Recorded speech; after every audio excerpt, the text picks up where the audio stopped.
আজি আমি কেবিনেটত যিটো 500 টকা বৃদ্ধি কৰিছে সেইটোৰ ওপৰত আমি কোনো ধৰণে আমি তাত মনোগ্ৰাহী নহয়। যিহেতু আজি আমাৰ এই ৰন্ধন কৰ্মী 2005 চনৰ পৰা যেনেধৰণে আজি পৰ্যন্তলৈকে আজি 25 চনলৈকে আমি যেনেধৰণে আমি আশাত বন্দী হৈ পেলাই ইমান কষ্ট কৰি আজি আমি যেনেকৈ চলি আহিছে, আমি যেনেকৈ কৰি আহিছোঁ, আজি যিখিনি প্ৰাপ্য পাব লাগে আজি আমি সেইখিনি প্ৰাপ্য পোৱা নাই। যিহেতু আমি ৰাতিপুৱা 8:30 বজাতে আমি স্কুললৈ ওলাই আহিব লাগে। শিক্ষকৰ লগতে আমি তেখেতসকলৰ লগত গোটেই স্কুলখনৰ চোৱা চিতাৰ পৰা ধৰি লৈ ৰন্ধন কৰ্মী কাম কৰাৰ পৰা আৰু ৰান্ধি বাঢ়ি খুৱাই ধুৱাই পখলাই ল'ৰা ছোৱালী চাফ চিকুণ কৰি মেলি লৈ আৰু আমি ঘৰলৈ যাব লাগে 3:30 বাজি যায় কেতিয়াবা। তেনেকুৱা স্থলত আমাক কি দিছে? আমাক দিছে মাত্ৰ 500 টকা বঢ়াই দিছে। আমি কেনেকৈ চলোঁ? সেই চৰকাৰে যাতে চিন্তা কৰিব লাগে। যিহেতু তেওঁলোকৰ যিটো মাননি বৃদ্ধি কৰিছে সেই মাননি তেওঁলোকৰ একাপ চাহৰ দাম হয় নে নহয়? তেওঁলোকে একাপ চাহৰ দাম হয় নহয়। আমি যিহেতু আজি ইমান দিনে ৰাতিয়ে আমি কষ্ট কৰি আমি যদি আজি আমি 500 টকাহে আমি মানুহ হয়, তেতিয়াহ'লে ঘৰত বহি থকা আজি মহিলাসকলে আজি অৰুণোদয় আঁচনি পায়, অৰুণোদয় তেওঁলোকে 1250 টকা দিয়ে। 1250 টকা ঘৰত বহি নিজৰ ঘৰৰ কাম কৰি পেলাই তেওঁলোকে লাভ কৰে। 1250 টকা মাহে তেওঁলোকে 10 তাৰিখৰ ভিতৰত লাভ কৰে। কিন্তু আমি ইমান দিনে ৰাতিয়ে কষ্ট কৰাৰ পিছত ল'ৰা ছোৱালী চাফ চিকুণ কৰালৈকে আমি ইমানখিনি কৰাৰ পিছতো আমি কি মজুৰি পাওঁ? কি মাননি পাওঁ? মজুৰি নহয়, মাননি পাওঁ আমি কিমান? মাত্ৰ আমাক দিয়ে 1500 টকা হোৱা নাই। 1500 টকা দিম বুলি ঘোষণাহে কৰিছিলে, কিন্তু আমি 1000 টকাহে পাওঁ। তাকো কৈছিলে যে এটা সময়ত আমাক কৈছিলে যে আমাৰ 2 তাৰিখৰ ভিতৰত আমাৰ 1500 টকা আপোনালোকে নিয়মীয়াকৈ পাব। এতিয়া কিন্তু আমি কোনো 1000 টকাটো আমি কেতিয়াবা হয়তো 18 তাৰিখে লাভ কৰোঁ।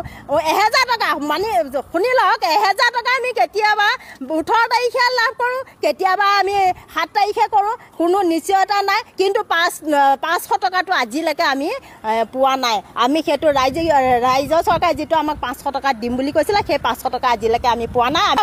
কিন্তু আমাক মাননি বদলি আমাক মজুৰি লাগে, আৰু আমাক এতিয়া 10,000 টকা লাগে।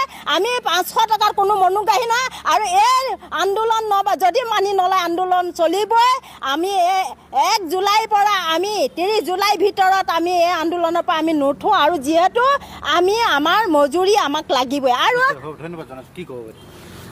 আমি অসমৰ মুখ্যমন্ত্ৰীক এটা কথা বিনম্ৰভাৱে ক'ব বিচাৰোঁ যে 500 টকাত এটা পৰিয়াল তেখেতে যদি চলাই দিব পাৰে তেনেহ'লে আমি সেইটো মানিম। তেখেতে একাপ চাহ খাবলৈ 500 টকা প্ৰয়োজন হয়তো তাতকৈ বেছি প্ৰয়োজন হয়। আমাৰ আজিকালি বস্তু মূল্যবৃদ্ধি কেনেকুৱা হৈছে সকলো আৰু জনাবলৈ বেছি নালাগে। 1 লিটাৰ মিঠাতেল 1 কেজি মচুৰ দাইল কিনোতেনে সেই 500 টকা গৈছে। বাকী ঘৰত যিখিনি মানুহ থাকে পঢ়ুৱা বেমাৰ আজাৰ ট্ৰিটমেণ্ট কিদৰে কৰিম মুখ্যমন্ত্ৰীয়ে এবাৰ আমাক ভালদৰে বুজাই দিয়ক। নহ'বা আমি আহি থকা আগন্তুক আমি আমাৰ মধ্যাহ্ন ভোজনৰ কৰ্মচাৰী বৃহৎ এটা আন্দোলন সৃষ্টি হ'ব। তাৰ আগতে যদি মুখ্যমন্ত্ৰীয়ে ভাবি চিন্তি আমাৰ এই দাবীবিলাক মানি লয় আমি নথৈ সুখী হ'ম। নহ'বা জংকী আন্দোলন ইয়াৰ পৰিৱৰ্তে হ'বই। এইটো আমি আজি আপোনালোকৰ চেনেলৰ আগত বিনম্ৰ জনাইছোঁ। হয় বাইদেউসকল, শেহতীয়াকৈ অসম চৰকাৰে ৰাজ্যৰ মধ্যাহ্ন ভোজনৰ ৰন্ধনকৰ্মী সহায়িকাসকলৰ মাননি 500 টকা বৃদ্ধি কৰিছে। আৰু এই 500 টকা মাননি বৃদ্ধি কৰাত সদৌ অসম মধ্যাহ্ন ভোজন কৰ্মচাৰী ইউনিয়ন গৰজি উঠিছে। সন্থাই জনাইছে যে ঘৰতে বহি থকা মহিলাসকলক ৰাজ্য চৰকাৰে প্ৰতি মাহে অৰুণোদয় আঁচনিৰ অধীনত 1250 টকাকৈ দিয়ে, কিন্তু গোটেই দিনটো কাম কৰা মহিলা ৰন্ধনকৰ্মীসকলক ৰাজ্য চৰকাৰে দিয়ে মাত্ৰ প্ৰতি মাহে 1500 টকা। এয়া কেনেধৰণৰ ন্যায়?